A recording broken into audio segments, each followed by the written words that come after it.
Kemudian kalau jumlahnya sekitar 20% itu cukup banyak dari tumor anak ya.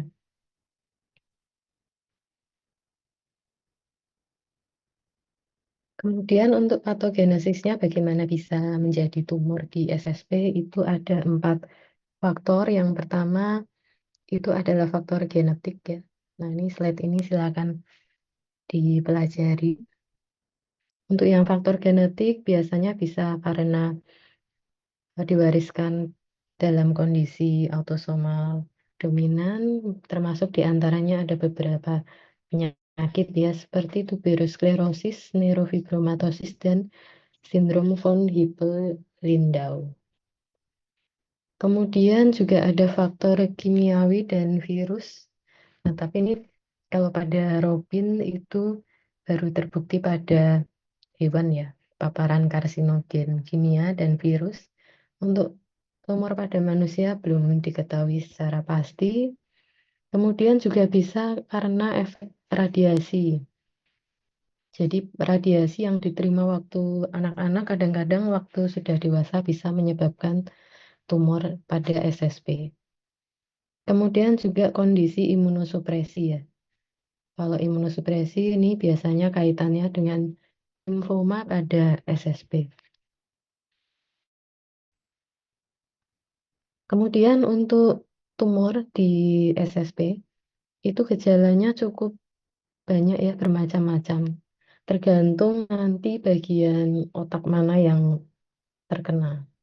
Jadi di dalam rongga tengkorak itu kan sudah ada otak, apalagi kalau ditambah dengan massa ya tentunya nanti akan merusak bagian-bagian otak. Nah, nanti tergantung bagian yang mana, apakah dia di frontal, temporal, atau di parietal. Macam-macam gejalanya bisa sakit kepala, muntah, kemudian hilang ingatan. Bisa juga halusinasi, vertigo, kehilangan penglihatan ya, secara bertahap atau mendadak. Kemudian sebetulnya apa sih yang menyebabkan tanda dan gejala klinis pada tumor SSP? Yaitu tadi ya ada efek dari masanya, ada space occupying lesion, jadi di rongga tengkorak itu sudah ada otak, ditambah lagi ada massa yang mendesak atau mendestruksi otak sehingga muncul berbagai macam gejala.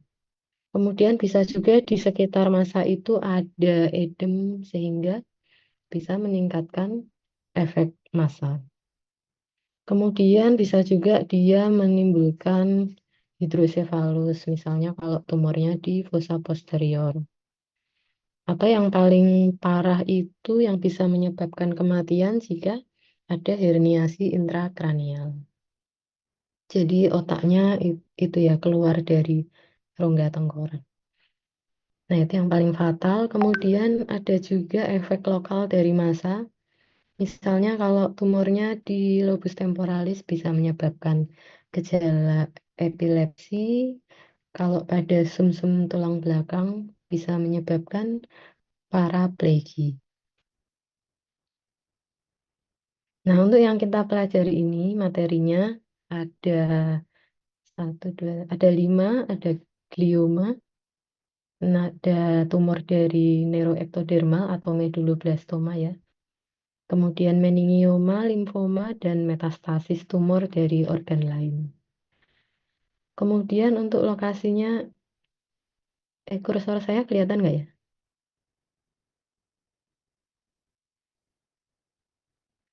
Tidak terlihat ya. Tidak ya. Nah,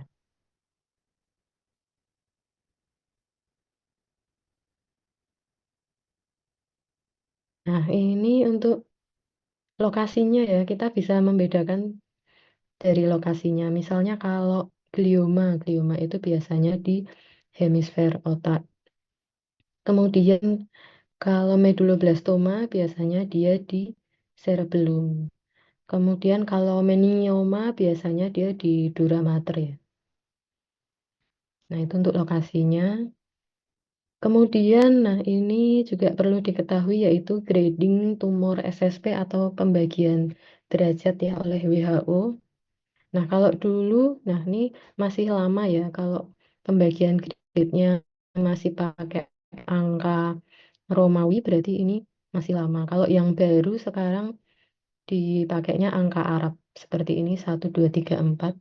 Gunanya sih cuman untuk membedakan saja ya, supaya tidak banyak salah penulisan. Nah, untuk semua tumor pada SSP itu dibagi menjadi 4 grade atau 4 derajat.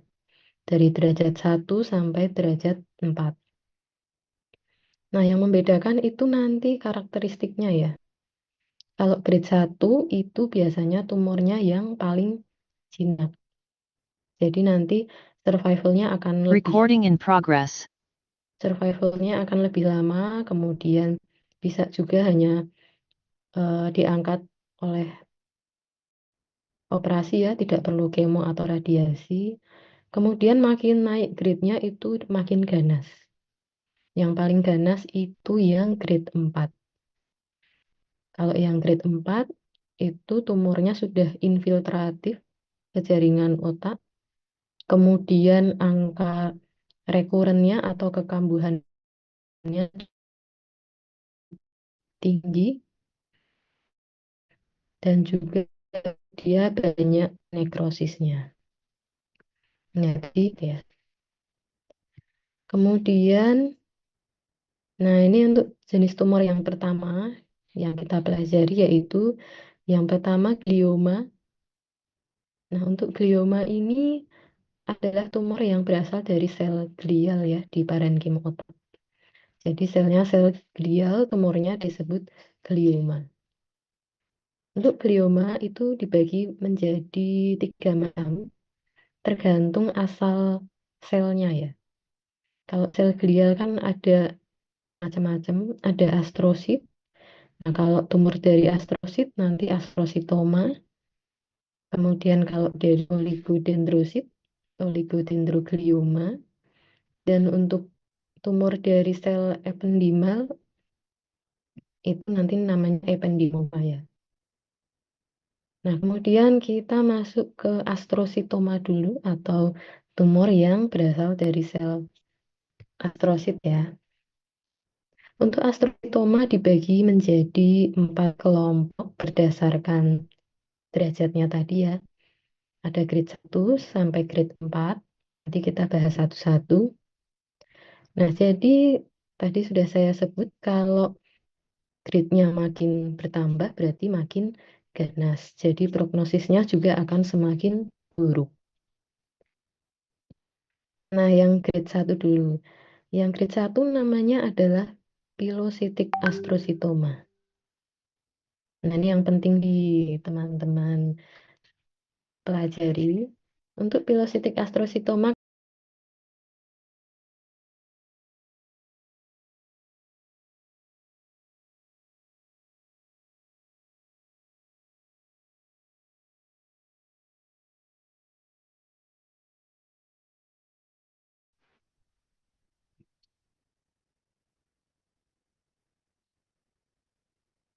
sebentar ya, saya ganti koneksi dulu.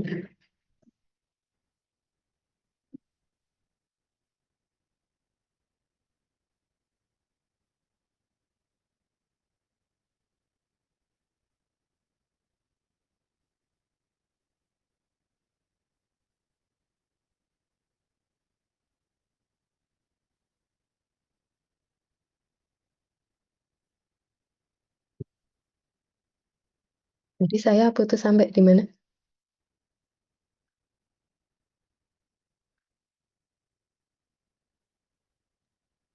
Baru bahas yang Sampai pilositik. pilocytic ya. Oke. Saya ulang deh. Pilocytic astrocytoma itu karena grade-nya grade 1, jadi dia tumor jinak ya. Kemudian paling sering menyerang pada anak-anak. Nah, ini kata kuncinya atau orang dewasa muda. Ya, mungkin sekitar 20-30 tahun ya. Tapi paling sering pada anak-anak. Kemudian yang penting selain sifat tumornya, dan juga menyerang pada usia berapa itu lokasi ya. Lokasinya kalau pilocytic astrocytoma di cerebellum paling sering. Nah, tapi kadang-kadang juga bisa menyerang lokasi lainnya ya, contohnya ventricle, jalur optik, sumsum tulang belakang atau hemisfer otak, tapi paling sering di cerebellum.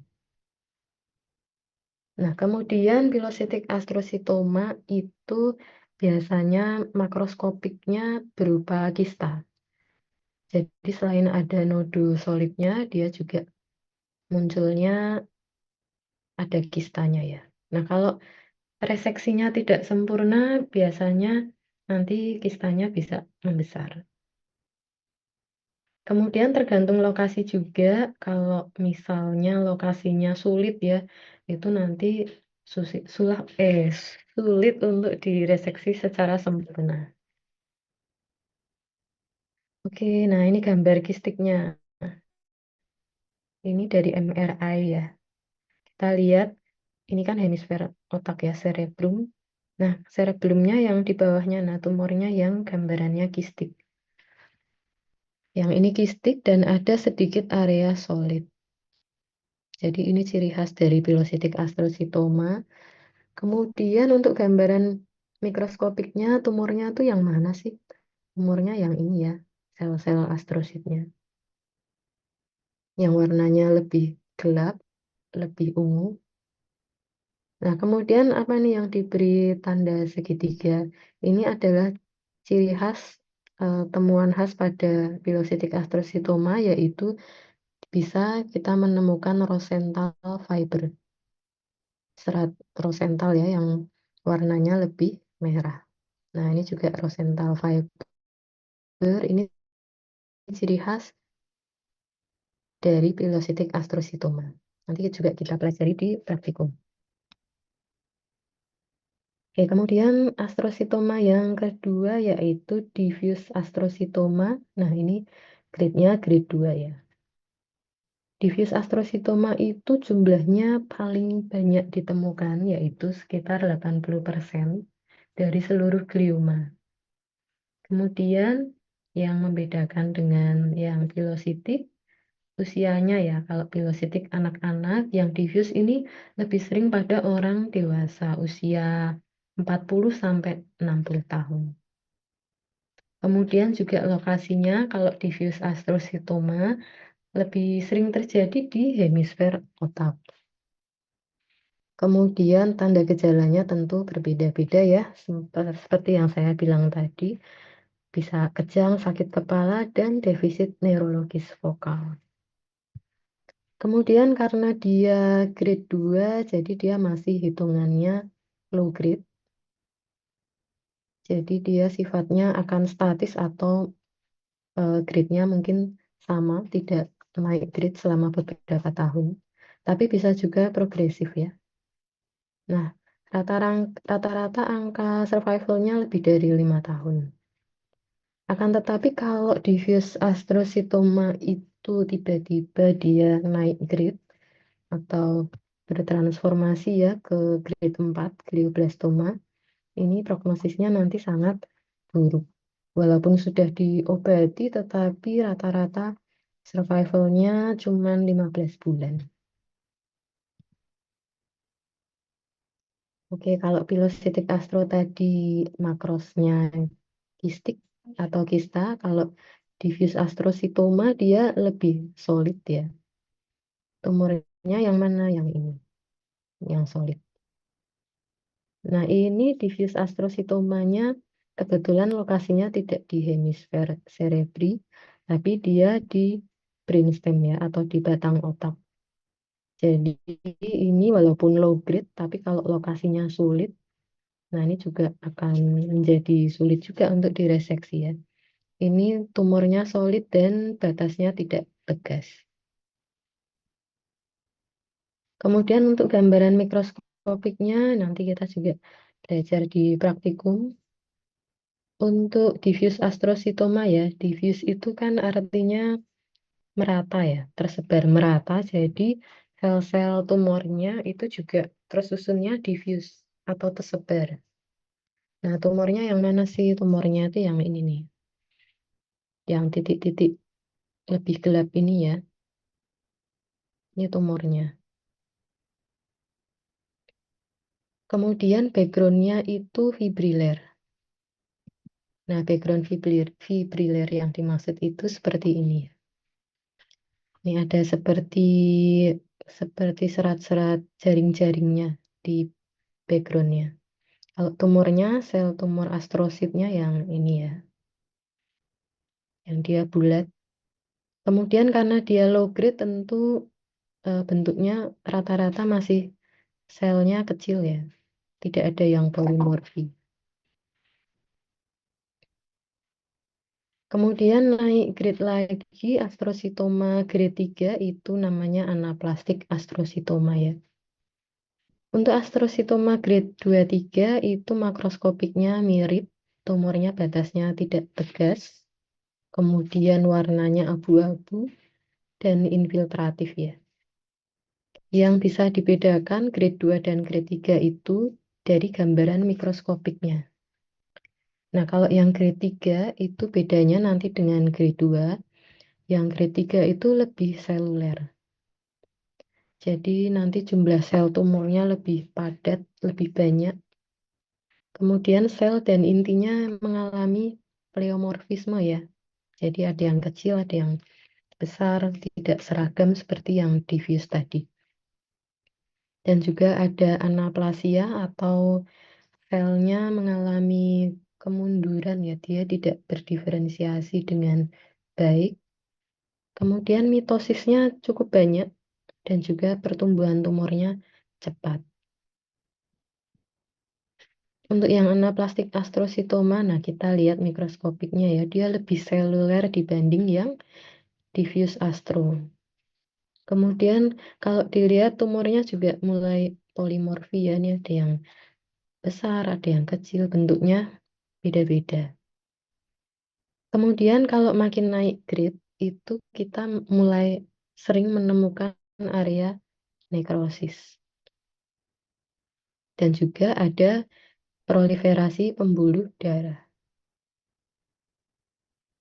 Itu ya, makin naik grade, jadi makin banyak nekrosis, makin banyak proliferasi pembuluh darah dan mitosis. Kemudian ini yang paling ganas yaitu glioblastoma. Ini jumlahnya sekitar 30% pada orang dewasa, tapi jarang pada anak-anak.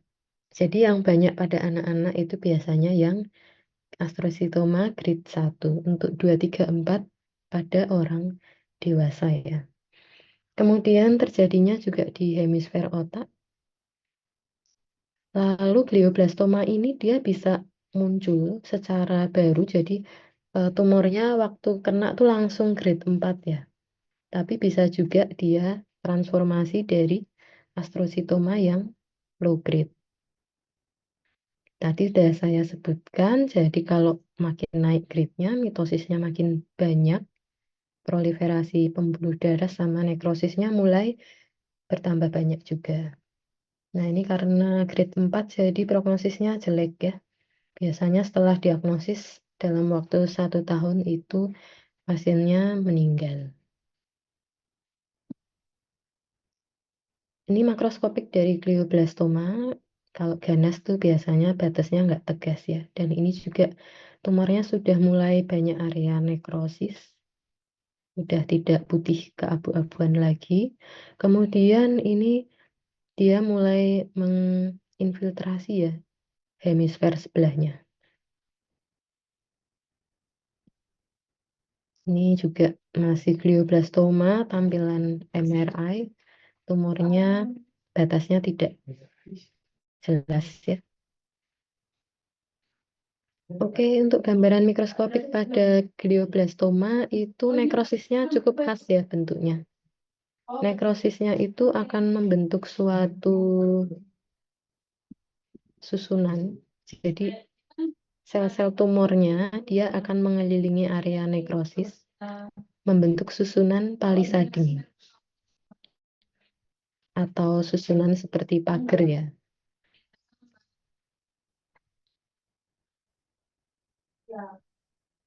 Kemudian ini juga di sekelilingnya kita lihat ada banyak pembuluh darah. Oke. Jadi kalau melihat gambaran nekrosis yang di sekitarnya sel-sel tumornya membentuk palisading, nah ini khas untuk glioblastoma. Kemudian kita lihat juga sel tumornya sangat seluler ya. Kemudian ini juga masih nekrosis palisading. Kita lihat sel tumornya berkumpul di tepi, membentuk susunan seperti pagar ya. Palisading kan pagar ya. Oke, kemudian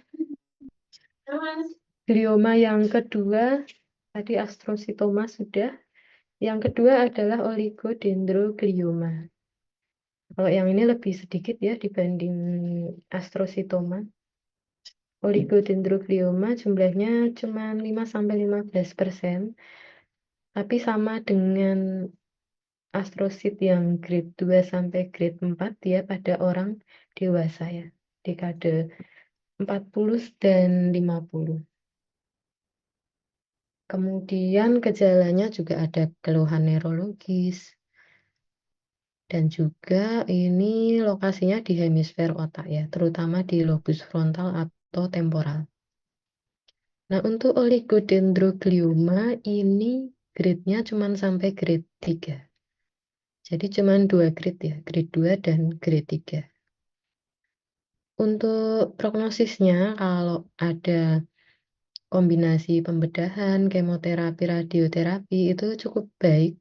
Untuk yang grade 2 ya, rata-rata angka survivalnya 10-20 tahun. Tetapi kalau yang grade 3 dia lebih survivalnya lebih pendek ya, 5-10 tahun. Untuk yang grade 2 ini namanya oligodendroglioma aja.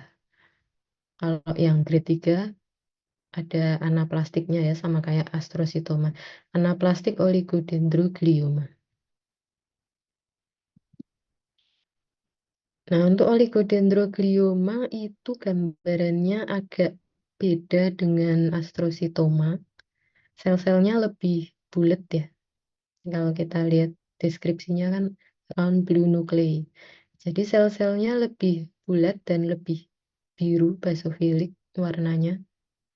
Kemudian sitoplasmanya itu agak ini ya, sebagian itu clear atau jernih ini juga. Nah, jadi tampilannya itu seperti telur ceplok. Nah, ini. Ya, jadi ini sel tumornya, sitoplasmanya bervakuola ya, membentuk seperti halo. Jadi sel-sel tumornya kayak kalau kita bilang telur ceplok ya.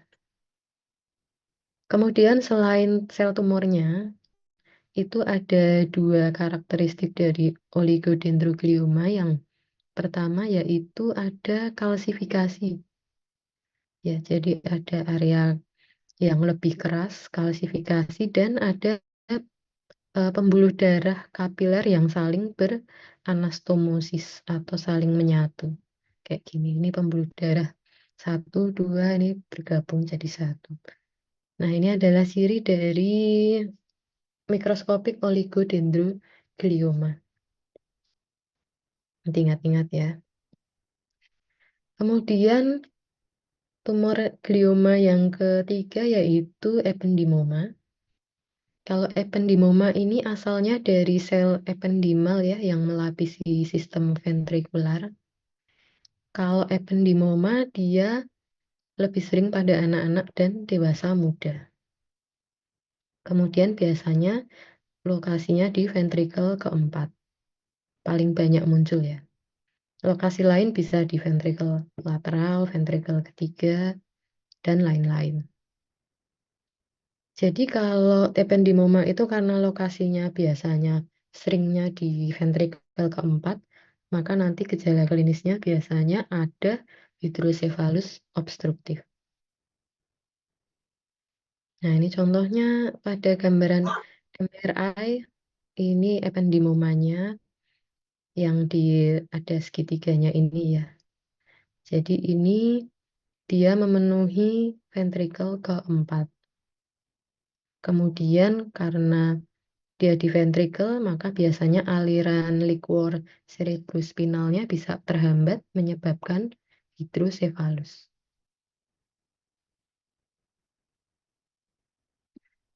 Kemudian untuk grade-nya ya, ini belum saya tambahkan di sini. Untuk ependymoma ini grade-nya 1 sampai 3 maksimal.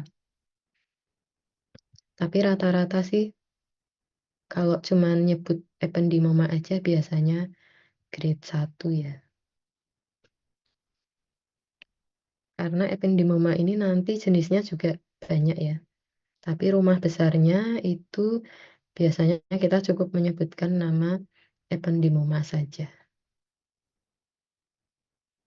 Oke, kemudian untuk gambaran makroskopiknya ini juga pada kalau yang ini lokasinya di ventricle keempat juga ya. Yang ini juga tumornya yang ini. Jadi dia kalau di ventricle keempat akan menghambat aliran cairan cerebrospinal menyebabkan hidrosefalus. Nah, untuk gambaran mikroskopik ependymoma yang khas adalah dia akan membentuk suatu pola yaitu roset. Nah, sesuai namanya ya, roset kan berarti rose ya, atau dia seperti bunga. Jadi sel tumornya tuh yang ini ya, yang bulat-bulat ini. Dia akan mengelilingi suatu pembuluh darah. Ini pembuluh darah karena ada eritrositnya. Jadi namanya perivaskular pseudoroset atau sel tumornya mengelilingi suatu pembuluh darah. Ini untuk yang jenis ependymoma. Tadi sudah saya bilang ependymoma ada varian yang lain. Nah, kalau yang ini varian yang myxoid ependymoma. Kenapa disebut myxoid? Karena di tengahnya itu ada seperti ini ya. Jaringan ikat yang warnanya eosinofilik yang padat di bagian tengahnya. Jadi yang ini disebut myxoid papillary ependymoma. Susunannya juga seperti papiler. Ya, tapi ini nice to know aja ya, tidak usah dihafalkan. Nah, ini untuk perivaskular pseudorosetnya kurang lebih seperti ini ya. Dia mengelilingi pembuluh darah. Kemudian kadang ependymoma itu juga tidak seindah di textbook. Kalau di sini kita sulit ya melihat rosetnya. Tapi kurang lebih ini kita cari pembuluh darah. Nah, ini pembuluh darah. Ini sel tumornya mengelilingi pembuluh darah. Oke, kemudian dari glioma kita sekarang ke medulloblastoma. Nah, kalau medulloblastoma ini sudah tidak berasal dari sel glial ya. Medulloblastoma itu dari neuroepithelial stem cell atau dari neuroektodermal. Untuk medulloblastoma ini cuma satu grade ya. Grade-nya grade 4, jadi sudah pasti dia ganas. Kemudian dia pada anak-anak dan juga hanya berada di cerebellum. Oke, jadi tadi beda ya kalau nanti ada soal tumor ganas anak-anak di cerebellum itu medulloblastoma. Tapi kalau tumor jinak anak-anak di cerebellum tadi pilocytic astrocytoma ya. Oke, jadi ini sangat ganas, jadi prognosisnya buruk. Tetapi walaupun buruk, ternyata medulloblastoma ini cukup sensitif terhadap radiasi ya. Kalau dengan eksisinya bersih, ditambah kemo dan radioterapi atau penyinaran itu angka kelangsungan hidup 5 tahun cukup tinggi. Kemudian ini subtipe medulloblastoma ini berdasarkan molekulernya ya. Dari gen-gennya ini juga tidak perlu dihafalkan, cuma untuk nice to know saja. Nah, untuk medulloblastoma itu tadi di cerebellum ya. Jadi jangan mencari di hemisfer, carinya di cerebellum. Oke, ini medulloblastomanya, masanya putih kecoklatan, kemudian biasanya batasnya tidak tegas. Ini juga ya dari MRI tumor medulloblastomanya di cerebellum. Ini biasanya pada anak-anak. Ini juga, nah karena dia ganas biasanya batasnya tidak tegas. Kemudian mikroskopik medulloblastoma seperti apa? Medulloblastoma itu selnya primitif ya. Jadi kalau primitif itu dia tidak berdiferensiasi. Jadi selnya itu small blue. Nah, kalau kita lihat selnya kecil-kecil ya. Kecil-kecil bentuknya seragam, tapi walaupun seragam kecil tapi dia ganas. Oke. Nah, ini juga masih medulloblastoma. Terkadang dia akan membentuk susunan roset juga. Tapi beda dengan rosetnya ependymoma. Kalau ependymoma perivaskular, kalau rosetnya medulloblastoma dia homeroid. Homeroid itu berarti di tengahnya bukan pembuluh darah ya, tetapi suatu area eosinofilik padat. Nah, ini gambaran dari medulloblastoma. Kemudian selain itu bisa juga dia ini varian medulloblastoma yang lainnya. Nah, bisa juga dia ada juga yang lebih ini ya, pipi, ada yang bulat. Nah, kalau yang ini mitosisnya banyak. Ini yang ditunjuk segitiga, ini adalah mitosis, ini juga mitosis. Mitosis soalnya tumornya ganas ya.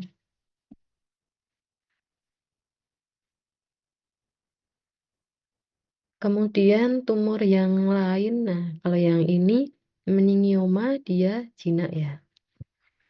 Sebagian besar jinak, berasal dari sel meningotelial arachnoid.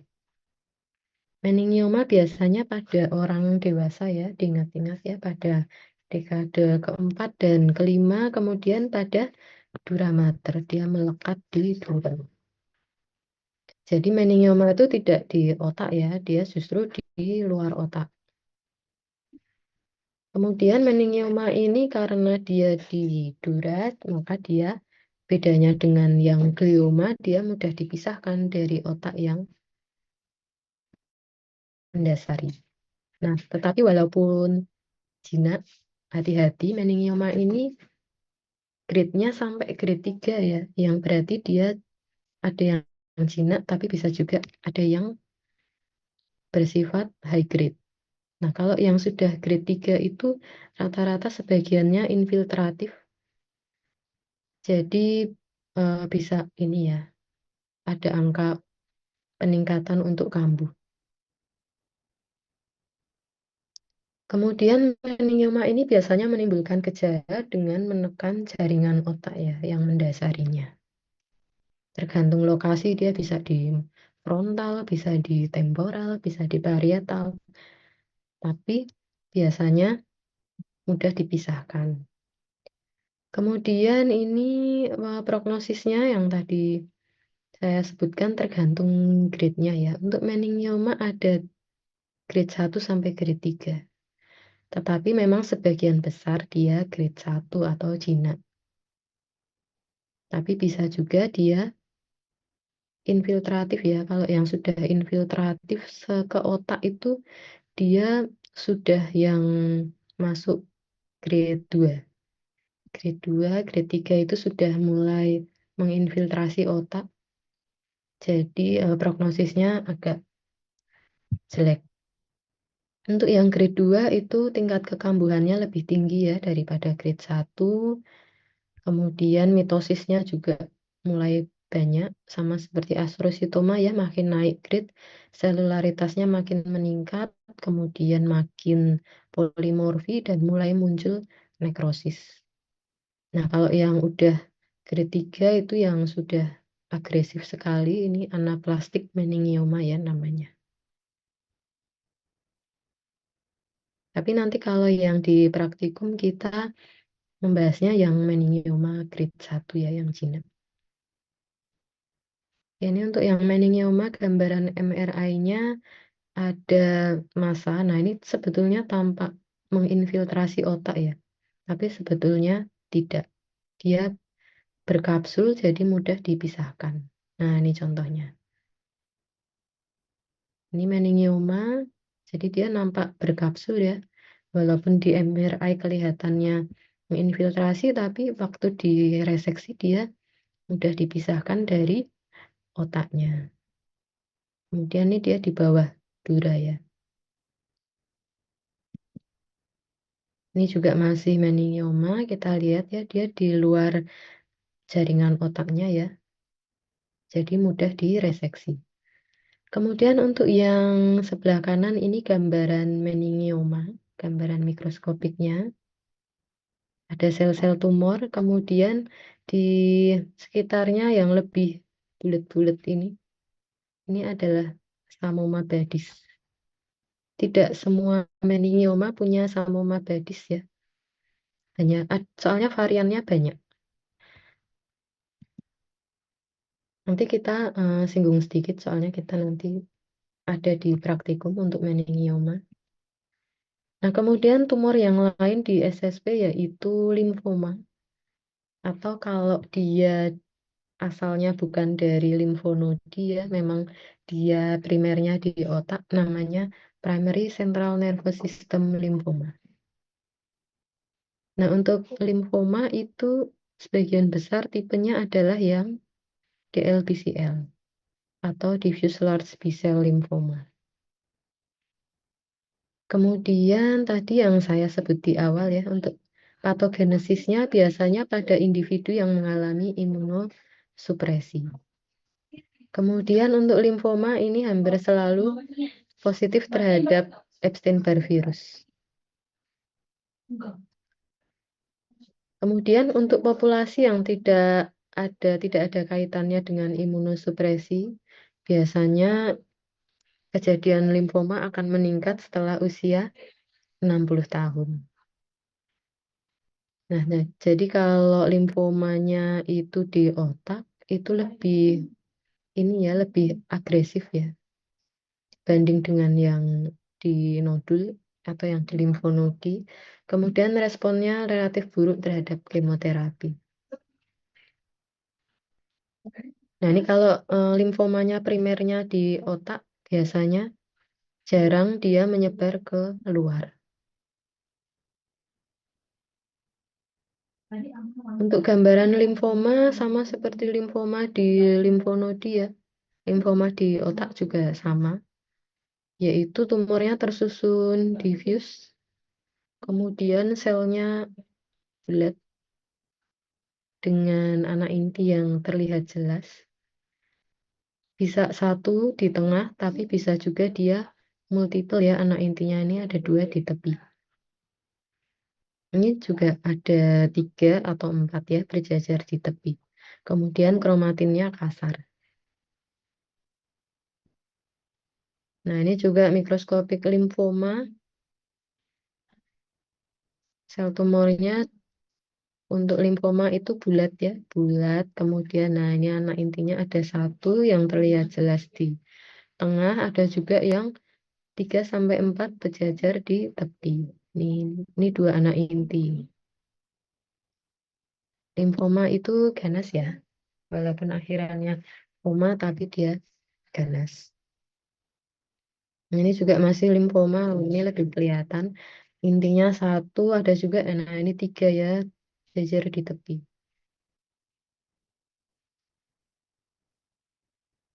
Kemudian tumor yang terakhir yaitu metastasis. Nah, untuk metastasis pada SSP sebagian besar jenisnya adalah karsinoma. Cukup banyak ya kejadiannya, 25-50%. Kalau metastasis itu masanya menimbulkan gambaran berbatas tegas ya. Kemudian juga dia bisa menimbulkan gejala, tanda dan gejala baik lokal maupun yang sistemik ya seperti sindrom paraneoplastik. Bagaimana tumor dari organ lain bisa menyebar ke otak? Nah, ini penyebarannya rata-rata melalui hematogen atau aliran darah. Untuk gambaran histopatologinya nanti sesuai gambaran tumor primernya ya. Nah, untuk lokasi primer yang paling sering metas ke otak, satu, CA paru. Kemudian kedua, payudara, melanoma, ginjal, dan dari gastrointestinal. Untuk gambaran khas dari metastasis di otak, biasanya tumornya multivokal ya. Jadi nodulnya itu banyak. Kalau tumor otak kan biasanya cuma satu besar ya. Kalau nodulnya ada banyak ini biasanya dari MRI kelihatan ya itu lesi metastasis. Contohnya ini metastasis melanoma. Nah, melanoma kan tumor dari sel melanin di kulit ya. Jadi tumornya warnanya hitam. Sama dengan tumor primernya ya. Ini juga masih metastasis pada gambaran MRI. Nah, ini gambarannya kalau metas biasanya lesinya multiple ya.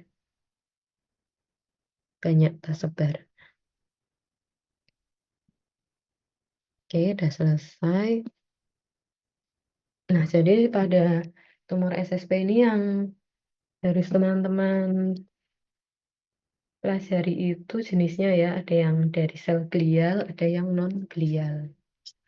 Yang dari sel glial itu adalah astrositoma, kemudian oligodendroglioma, ependimoma, lainnya itu ini.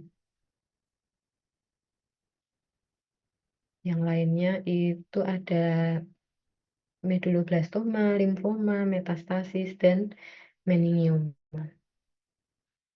Kemudian untuk membedakan tumor-tumor tersebut, ingat ya, yang pertama dari derajatnya, grade-nya, ada yang jinak, ada yang ganas.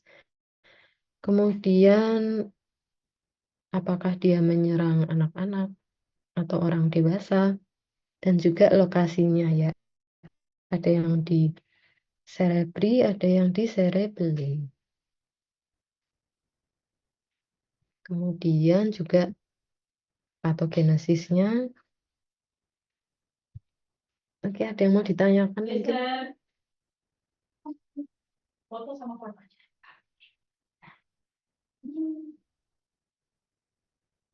Nanti kita overview praktikumnya pakai link yang berbeda ya. Jadi nanti keluar dulu baru masuk lagi. Ada yang mau ditanya?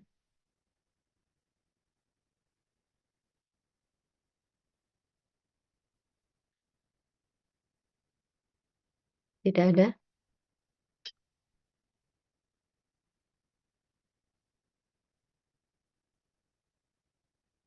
Tidak ada yang mau bertanya? Tes. Oke, kalau tidak ada, sekian ya kuliah PA tumor SSP. Nanti kita lengkapi lagi di praktikum. Oke, kalau begitu kita ini ya, saya izin live ya. Nanti kita masuk lagi di link yang berbeda. Terima kasih.